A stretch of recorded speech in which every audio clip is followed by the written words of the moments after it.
여러분들을 위한 하락장 대응 방법 무료로 제공해 드릴 테니까요, 꼭 영상 끝까지 시청해 주시기 바랍니다. 네, 안녕하세요 여러분. 요즘 시장이 완전 난리죠. 트럼프 대통령이 4월 한 달 동안 이 관세 정책을 왔다 갔다 하면서 정말 역대급 변동성이 터졌습니다. 매일 포트폴리오를 볼 때마다 이 온통 빨간색, 아니면 한국에서 투자하신 분들은 파란색 이렇게 뒤덮여 있어가지고 좀 잠도 못 이루시는 분들 많으시죠. 저도 겪어봤기에 그 마음 너무 잘 압니다. 근데 말이죠, 이 역대급 변동성이 우리 같은 개인 투자자들한테는 오히려 이 절호의 기회가 될 수 있다는 사실 알고 계셨나요? 오늘은 제가 직접 분석한 데이터를 바탕으로 이 여러분들이 요즘 같은 하락장에서 대응할 수 있는 꿀팁, 오늘 제가 몽땅 공개해 보려고 합니다. 하락장 200% 활용법, 지금부터 시작합니다. 일단 첫 번째로 도대체 왜 시장이 이렇게 출렁거리는지 이것부터 알아볼게요. 이 최근 한 달 동안 S&P 500 지수가 9%, 나스닥 지수가 한 7% 넘게 하락을 했는데요. 좀 더 구체적으로 보면 이 올해 2월 고점 대비 S&P 500이 21% 이상 떨어졌습니다. 이른바 베어마켓, 이 약세장이 시작인 거죠. 근데 또 이제 4월 9일에 트럼프가 관세를 유예한다는 이 소식이 나오니까 이 하루 만에 S&P 500이 막 9.5%나 급등해버리는 이런 정말 말도 안 되는 사태가 벌어졌습니다. 정말 이렇게 롤러코스터처럼 왔다 갔다 이렇게 반복을 하는데 이 정도면 거의 진짜 일주일 사이에 천국과 지옥을 계속 왔다 갔다 하는 수준이죠. 게다가 이 빅스 지수라는 게 있는데 이게 쉽게 말해서 시장의 변동성을 나타내는 지수입니다. 평소에 이 지수가 한 20 정도로 오고 가는데 이번에는 한때 60까지 치솟았습니다. 거의 한 3배 수준이죠, 평소에 비해서. 이 빅스가 30만 넘어도 대부분 공포를 크게 느낀다는데 60 정도면 이거 말 다 한 거죠. 근데 이렇게 극심한 롤러코스터 장세에서 사실 많은 분들이 이 패닉 상태일 겁니다. 그럼 이 출렁임이 도대체 어디서 왔냐? 이 결론부터 말하면 이 기관 투자자들의 대규모 매도가 핵심 원인입니다. 이 S&P 구성 종목들의 한 80% 이상의 지분을 기관 투자자들이 갖고 있어요. 그러니까 우리는 주식 몇백 주, 많게는 뭐 몇천 주 이렇게 사지만 기관들은 거의 한 10,000주 넘게 이렇게 한 번에 대량 매도를 한단 말이죠. 실제로는 이 4월 1일부터 10일까지 이 기관들이 매도한 규모가 거의 195억 달러, 그러니까 우리 돈으로 한 19.5조에 달한다는 보고가 나왔어요. 이렇게 큰 매도세가 이어지니까 시장이 정말 훅 빠지는 건 어떻게 보면 당연한 거죠. 여기서 많은 분들이 근데 기관 투자자들이 이렇게 파는데 나도 빨리 팔아야 되는 거 아니야? 이렇게 불안해 하시지만 제가 말씀드리면 기관은 분기별 성과 평가를 의식해야 되니까 작은 낌새만 보여도 이 손절에 들어갈 확률이 높습니다. 그러니까 기관 투자자들은 그래서 리스크와 손실을 최소화하기 위해서 흔히 이 목표가를 정해두고 주가 그 밑으로 빠지면 자동 매도를 하게 이렇게 주문을 걸어 놓은 경우가 많아요. 그러니까 기관이 파니까 위험한 거 아니야? 이런 의문 당연히 들 수 있습니다. 하지만 여기서 중요한 포인트가 있어요. 이 기관 투자자들과 우리 같은 개인 투자자들은 애초에 다른 게임을 하고 있습니다. 제가 정말 좋아하는 책, 이 모건 하우스의 돈의 심리학에서 이 저자는 이렇게 말했어요. 이 주식시장에서 나와 다른 게임을 하는 사람의 움직임, 이런 신호에 전혀 휘둘릴 필요가 없다고 말했어요. 그 말은 이 기관은 한 10% 20%만 빠져도 이 분기 손실이 정말 크다고 이 펀드에서 아예 잘리거나 자기가 직접 책임져야 할 수가 있잖아요. 하지만 우리는 시간이 훨씬 더 많습니다. 장기적으로 이 기업을 지켜보면서 일시적인 하락을 할인된 가격으로 볼 수 있죠. 이 코로나 때도 마찬가지였어요. 기관들은 그때 엄청난 손절 매도를 하면서 주식시장이 많이 하락했는데 이때 주워 담았던 개인 투자자들은 2021년, 2022년까지 정말 높은 수익률을 거뒀잖아요. 저 또한 이 코로나 때 메타, 테슬라 같은 주식이 많이 떨어졌을 때 열심히 주워가지고 수익률, 재미를 봤던 기억이 있습니다. 그러니까 이 뉴스 제목을 보고 겁먹기보다는 왜 기관 투자자들이 이 팔 수밖에 없는지 이 구조를 이해하면 오히려 이 공포를 기회로 전환할 수 있는 거죠. 자, 그러면 제가 아까 말했던 이 변동성이 왜 개인 투자자들한테 좋은 기회냐, 이걸 말씀드릴게요. 저는 이걸 서핑에 비유하곤 해요. 파도가 계속 왔다 갔다 하잖아요. 그리고 이제 파도가 잘 오면 그걸 서퍼들은 잘 맞춰서 타고 서핑을 즐기는데 이 주식시장도 마찬가지예요. 정말 이 큰 파도가 오면 공포를 느껴서 물러서는 사람이 있는가 하면 그 파도를 잘 타고 정말 익스트림하게 이 이익을 챙기는 사람이 있죠. 이 통계로도 명확합니다. 1981년부터 2025년까지 S&P 500이 최악으로 급락한 날에 이 주식을 사서 3년 혹은 5년 을 들고 있었더니 마이너스가 난 경우가 거의 없었다는 연구가 있어요. 1년 후에는 마이너스를 기록한 경우가 단 한 번 있었고요.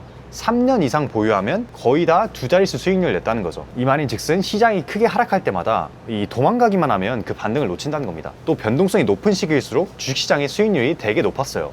높은 변동성은 오히려 우리한테 큰 폭의 반등을 가져다 줍니다. 지난 100년간 주식시장에서 하루 단위 역대급 상승률을 기록했던 이 날들을 보면 전부 하락장 한복판이었어요. 여기 보시면 2008년 금융위기, 2020년 코로나 위기, 이번 2025년 4월 관세 유예 발표도 이 리스트에 이름을 올렸네요. 네, 여러분들 제가 아까 이 변동성 지수 빅스에 대해서 얘기해봤죠. 그래서 이 빅스가 좀 높을 때 평균적으로 S&P 500의 수익률이 어땠는지 이걸 나타내준 그래프를 제가 한번 갖고 와봤는데요. 보시면 이 빅스 지수가 좀 높아질 때, 요즘 같은 경우 30에서 40 정도, 높을 때는 뭐 40에서 50, 50 넘게도 가는데, 이때 1년, 3년, 5년 주기에 S&P 500 수익률이 각각 어땠는지 나타내주는 그래프입니다. 여기 보시면 평균적으로 30에서 40, 요즘같이 이렇게 빅스가 높을 때에는 1년 수익률이 19%, 그리고 3년 후 수익률이 48%, 5년 후에는 87% 이렇게 높은 걸 볼 수 있죠. 이거를 연수익률로 환산을 하게 되면 이렇게 됩니다. 1년 후 연평균 수익률은 평균적으로 19%, 3년 주기는 14%, 그리고 5년 주기는 13%, 이렇게 대부분 10%가 넘는 꽤 괜찮은 수익률을 보여주고 있죠.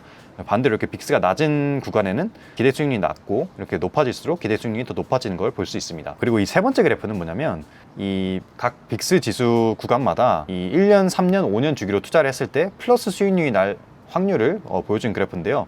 여기 보시면 30에서 40 같은 경우에는 1년 후 수익이 플러스가 날 확률이 85%, 3년 주기는 94%, 그리고 5년 주기는 99%인 걸 확인할 수 있죠. 그만큼 변동성이 높을수록 내가 그때 투자를 하면 플러스 수익률이 될 확률이 높다, 그리고 기대 수익률도 더 높아진다, 이거를 확인할 수 있는 좋은 데이터인 것 같습니다. 그러니까 변동성이 올랐다는 것은 그만큼 시장이 이 엄청난 출렁이를 갖고 있지만, 이 파도를 잘 이용하면 반대로 급반등할 기회도 열려있다는 뜻이죠. 근데 여러분들 여기서 당연히 하락 때 샀으면 수익률 당연히 좋지, 근데 지금 샀다가 더 떨어질 수도 있잖아, 이렇게 생각하시는 분들이 있을 거예요. 근데 맞습니다. 아무도 100% 바닥을 확신할 수는 없죠. 그래서 제가 추천드린 방법은 이 분할 매수라는 전략이 아주 효과적입니다. 한 번에 몰빵해서 사는 게 아니라 이 구간을 쪼개서 분할로 매수를 하면 이 하락장이 이어져도 평단가를 계속 낮출 수 있으니까요. 그럼 제가 쉬운 예시로 한번 설명을 해보겠습니다. 여기 보시면 정말 간단하게 볼게요. 이 첫 번째 시나리오는 정말 꾸준히 장기적으로 이렇게 시장이 우상향하는 경우고요. 그리고 두 번째 경우에는 조금 더 뭐랄까요, 롤러코스터, 이렇게 시장이 왔다 갔다 하는 이렇게 변동성 높은 이런 장세라고 봅시다. 근데 똑같이 올라가는 폭은 똑같아요. 처음 시작 지점과 끝부분이 다르다고 생각을 해봅시다. 이 둘 중에서 여러분들이 분할 매수를 했을 때 어느 그래프가 더 수익률이 좋을까요? 당연히 후자입니다. 여러분이 만약에 이렇게 쪼개서 분할 매수를 한다고 했을 때, 이렇게 변동성이 높은 장세에서 이렇게 낮은 구간에 주식을 살 수 있는 기회들이 많아진다는 거죠. 이렇게 이 구간, 물론 이렇게 변동성이 크면 높은 구간에 사는 부분도 많겠지만, 이 낮게 사는 평단가의 효과가 더 크다는 거죠.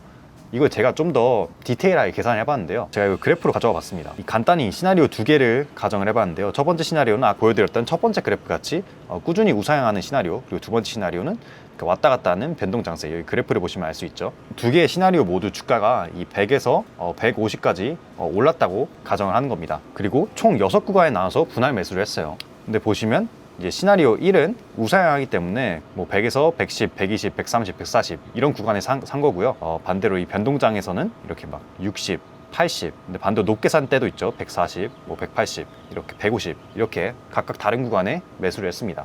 그리고 가정은 매 구간마다 이 $1000를 분할 매수를 한다고 가정을 한 거예요. 그래서 이 첫 번째 구간에서는 두 시나리오 모두 $100, 총 10주를 샀겠죠. 근데 여기서는 이제 뭐 9주나, 그리고 여기서는 뭐 11주나 12주 이렇게 좀 더 많이 샀겠죠. 그 다음에 이걸 다 매수를 한 다음에 제가 평단가를 매겨보니까 이 시나리오 1, 이렇게 꾸준히 우상향하는 시나리오에서는 이 평단가가 한 $122 나왔고요. 그 다음에 이 시나리오 2, 이렇게 왔다 갔다 하는 롤러코스터 장세에서는 평단가가 한 $102 정도로 낮아지더라고요. 확실히 $20나 낮은 평단가를 확인할 수 있죠.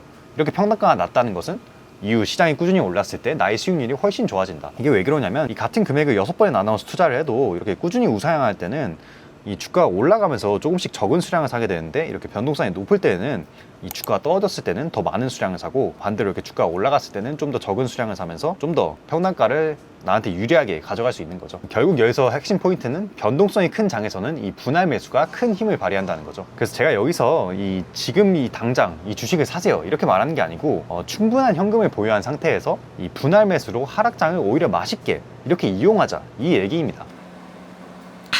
근데 여기서 이러실 수 있어요. 근데 차라리 분할 매수 말고 이렇게 주식이 크게 빠졌을 때 그냥 왕창 사는 게 낫지 않냐, 이렇게 생각하실 수도 있고, 이제 분할 매수 하다가 주식을 많이 못 샀는데 갑자기 주식이 엄청 올라서 급반등을 해서 내가 이 반등 기회를 놓치면 어떡하냐, 이런 걱정도 있죠. 사실 여기에 정답이 있는 건 아닙니다. 본인 성향, 그리고 현금 보유량, 그리고 이 주식시장 투자에 대한 이해도에 따라서 다른데요. 근데 반등해서 기회를 놓치면 어떻냐, 이런 걱정은 사실 반대로 생각해도 똑같아요. 만약 떨어졌을 때 한 번에 많이 매수했다가 거기서 더 떨어지면 어떨까요? 이건 또 반대로 손해보는 것 같아서 기분이 좀 나쁘죠. 그래서 이건 어차피 어느 방향이든 최악의 시나리오는 있습니다. 근데 이건 우리가 컨트롤할 수 있는 부분이 아니죠. 다만 이제 좀 변동성이 익숙치 않은 초보들은 제가 추천하는 것은 뭐 2주나 한 달에 한 번 정도 이제 묶고 따지지도 말고 조금씩 담는 이 분할 매수 방법이 심리적으로 그리고 성과면에서 조금 안정적입니다. 제가 여기서 말한 분할 매수는 이 주식 수량을 정해두기보다는 금액을 정해두고 꾸준히 적립해서 모아가는 방법이죠. 반면에 좀 하락장에 대한 내가 크게 두려움이 없다. 난 하락 괜찮아. 좀 떨어져도 괜찮아. 그리고 나 현금이 많아.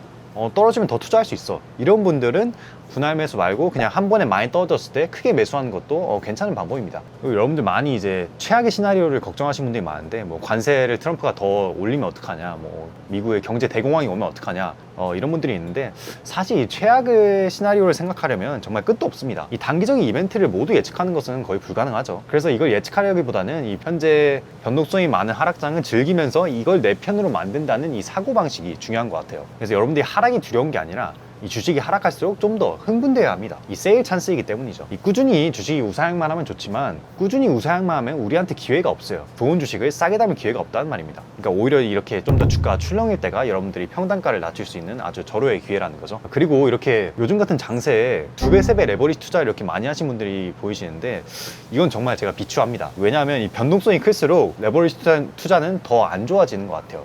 정말 타이밍은 기가 막히게 맞출 수 있는 분이 아니라면 그런 분들은 이 영상을 보고 있지도 않겠죠. 네. 왜냐하면 이 레버리지는 복구하기가 힘들어요. 예를 들어서 3배 레버리지를 예로 들어볼게요. 예를 들어서 여러분이 테슬라 3배 레버리지 상품을 샀다고 해봅시다. 그리고 테슬라 주식이 10%가 빠져요. 그럼 여러분의 3배 레버리지 주식은 30% 하락을 하죠. 3배니까. 그러니까 100으로 시작했으면 이 3배 레버리지 상품이 70이 되는 거죠. 이걸 복구하려면 70에서 원금 회복을 하려면 70에서 100으로 가야 되잖아요. 이걸 계산해 보니까 약 한 42%의 상승이더라고요. 이 3배 레버리지가 42% 상승하려면 실제 테슬라 주식은 3으로 나누면 14% 상승을 해야겠죠. 이게 훨씬 어렵다는 거예요. 원래였다면 100에서 90이 되고 이제 90이 다시 100이 되려면 한 12% 정도만 상승하면 되는데 이 레버리지로 가게 되면 14% 이렇게 더 높게 상승해야 되는 거죠. 이 복구가 훨씬 더 어려워지는 겁니다. 그래서 이 레버리지 상품은 변동성이 클수록 하락 후에 복구가 힘드니까 여러분들 조심하시기 바라고, 그래서 레버리지를 피하면서 이 변동성 높은 장세가 우리 같은 개미 투자자들이 기관 투자자들을 역전할 수 있는 절호의 찬스다. 이걸 명심하면서 파도를 여러분들이 잘 골라서 재밌게 서핑하시길 바랍니다. 네, 그래서 여러분들이 하락장을 안 좋게만 보시지 마시고 우리가 왜 이 하락장을 긍정적으로 볼 수 있냐, 과거 100년간 10년 단위로 보면 94% 이상의 경우 시장은 결국 상승 마감을 했다고 합니다. 그러니까 단기적으로는 확실히 예측을 할 수 없지만 시장이 장기적으로 보면 꾸준히 우상향을 해왔다는 거죠, 미국 주식은. 그리고 또 제가 찾은 재밌는 통계가 실제로 지난 수십 년간 이 S&P 500 지수는 연평균 한 10% 정도 올라왔는데 이 평균 개인 투자자들의 수익은 평균 한 8% 수준이었다고 해요. 그러니까 그냥 S&P 500만 무지성으로 매수를 한 수익률보다 평균적으로 낮았던 겁니다. 그 이유가 뭘까요? 그러니까 이 2% 차이가 큰 차이는 아니라고 느낄 수도 있지만 이게 복리로 치면 장기적으로 엄청난 차이가 있어요. 그럼 왜 우리 개인 투자자들은 이 시장 수익률도 못 내는 걸까요? 제가 생각하기에 가장 큰 원인은 이 감정입니다. 이 감정적 매매인데요. 그러니까 이 감정이 휩싸이는 거죠, 쉽게 말해서. 조금 떨어지면 무서워서 팔고 오를 때마다 올라타려다가 이 고점에서 물리고. 익숙하시죠? 다 그래왔습니다. 다 경험해 보셨을 거예요. 이런 패턴이 누적돼서 이 장기적으로 결과적으로 시장 평균보다 더 손해를 봤다는 거죠. 그래서 저는 이 감정에 휘둘리지 않기 위해서 이 나만의 투자 시스템을 여러분들이 만드시길 추천합니다. 예를 들어서 매달 말일에 50만 원씩 적립식으로 S&P 500 ETF를 매수를 하겠다, 뭐 이런 규칙 같은 거 말이죠. 그러니까 이런 식으로 자동 투자를 해놓으면 하락장에서도 굳이 공포를 느끼기보다는 내가 좀 더 싸게 샀네? 이 정도로 정말 마음이 편안해지거든요. 근데 이런 분들도 있을 거예요. 저는 여유 자금과 현금이 별로 없어서 하락장에서도 많이 매수를 못하고 기회가 많이 없을 것 같아요. 어떡하죠? 이런 분들이 있는데 제가 추천하는 것은 어쨌든 조금이라도 적게라도 매월 일정 금액을 투자를 하시는 걸 추천드립니다. 요즘 뭐 증권사에서 소수점 거래랑 이 미니 투자 이런 것도 많이 기능이 나왔으니까요. 그런 걸 잘 활용해 보시기 바랍니다. 또 이렇게 제가 추천드린 건 내가 관심 있는 주식 혹은 내가 보유한 주식마다 이 매수 매도가 범위를 어느 정도 미리 정해놓는 것도 굉장히 도움이 됩니다. 예를 들어서 테슬라가 뭐 10% 이상 떨어지면 나는 100만 원 추가 매수를 하겠다, 이렇게 미리 정해두는 거죠. 그러니까 정말 이걸 하려면 나만의 이 적정가 범위를 갖고 있는 게 굉장히 중요합니다. 근데 여러분들 제 영상 보시는 분들 중에서 아직 주식 초보라 저만의 원칙이 없어요. 뭘 봐야 할지 모르겠어요. 이런 분들 계시죠. 그래서 제가 제 채널에서 조금씩 알려드리고 있는데, 제가 요즘 많이 보는 지표는 정말 쉽고 빠르게 기업의 적정가 범위를 판단할 수 있는 지표입니다. 바로 잉여 현금 흐름 수익률인데요. 영어는 Free Cash Flow Yield라고 하는데, 이거에 대해서 자세히 다룬 영상은 제 채널에 있으니까 한번 찾아보시기 바라고, 쉽게 말하면 이 기업이 실제로 창출해내는 현금 흐름 대비 기업의 시가총액이 얼마 정도 되냐, 이걸 나타내는 지표인데, 잉여 현금 흐름 수익률이 높을수록 주가가 조금씩 버는 돈 대비 좀 싸지고 있다, 이런 의미로 해석할 수 있어요. 그래서 저 같은 경우는 제가 보는 다른 재무지표, 뭐 ROIC나 영업이익률 이런 게 꾸준히 높게 유지가 되고 있는데, 잉여 현금 흐름 수익률이 조금씩 높아지고 있다, 주가가 조금 싸지고 있다, 이러면 조금씩 매수를 준비하는 거죠. 이거와 같은 다양한 하락장에서의 체크리스트를 제가 PDF로 여러분들한테 무료로 제공해 드릴 테니까요. 고정 댓글 한번 참고해 보시기 바랍니다. 그래서 이렇게 여러분들만의 시스템을 정해두면 이 시장 뉴스에 일일이 휘둘리지 않고 정말 여러분들의 원칙대로 행동할 수 있을 거예요. 그리고 마지막에서는 제가 생각하기, 이 하락장에서는 이 미디어에서 온갖 공포 뉴스가 쏟아지면서 여러분들이 스트레스를 더 받을 수가 있어요. 그래서 저는 이 주가 확인을 뭐 하루에 한 번 정도로 줄이거나, 아니면 다른 걸 좀 하는 걸 추천드립니다. 뭐 운동을 한다든지, 아니 뭐 이렇게 산책을 한다든지, 여러분들만의 취미 생활을 한다든지, 다른 할 거를 찾아서 조금 주식 외의 걸로 시선을 돌리는 걸 좀 추천을 합니다. 너무 이 주식만 들여보다 보면 결론적으로 이 뉴스에 너무 휘둘리게 되고 감정적인 매매가 더 심해지거든요. 그래서 여러분들만의 조금 멘탈 케어, 투자 외에 다른 일들, 이런 것들 좀 찾아보는 걸 추천드립니다. 자, 그래서 오늘은 이 하락장을 완전히 다른 시각으로 볼 수 있는 이야기를 나눠봤는데요. 정말 이 극심한 변동성과 기관 매도 폭탄으로 이 공포가 커지고 있지만, 우리에게는 이 분할 매수랑 이 나만의 투자 시스템이라는 강력한 무기가 있죠. 여기서 여러분들이 어떻게 하냐에 따라서 이 공포에 물리느냐, 아니면 이 하락장의 기회를 잡느냐, 이 차이가 크게 달라질 겁니다. 오늘 영상 내용이 재밌네 이렇게 느껴지셨다면 제 채널 구독과 좋아요, 그리고 알림 설정까지 꼭 한번 부탁드리고요. 그리고 앞으로도 이 여러분들 하락장이 앞으로 좀 지속이 될 것 같은데, 이 하락장 속에서 여러분들이 현명하게 투자하는 방법, 이런 주제를 다룬 영상들을 앞으로도 업로드를 할 거니까요. 많이 기대해 주시기 바랍니다. 그럼 전 다음 영상에서 더 재밌고 유익한 투자 영상으로 찾아오도록 하겠습니다. 지금까지 시청해 주셔서 감사합니다. 그럼 다음 영상에서 뵐게요. 안녕. 자, 오늘 장 좀 확인해 볼까? 또 빠졌네. 멘탈. 그래, 이건 기회니까 흥분돼야지. 하락을 할 때는 흥분돼야지. 하락을 할 때는 좋아야 돼. 망했다. 팔아야 되나?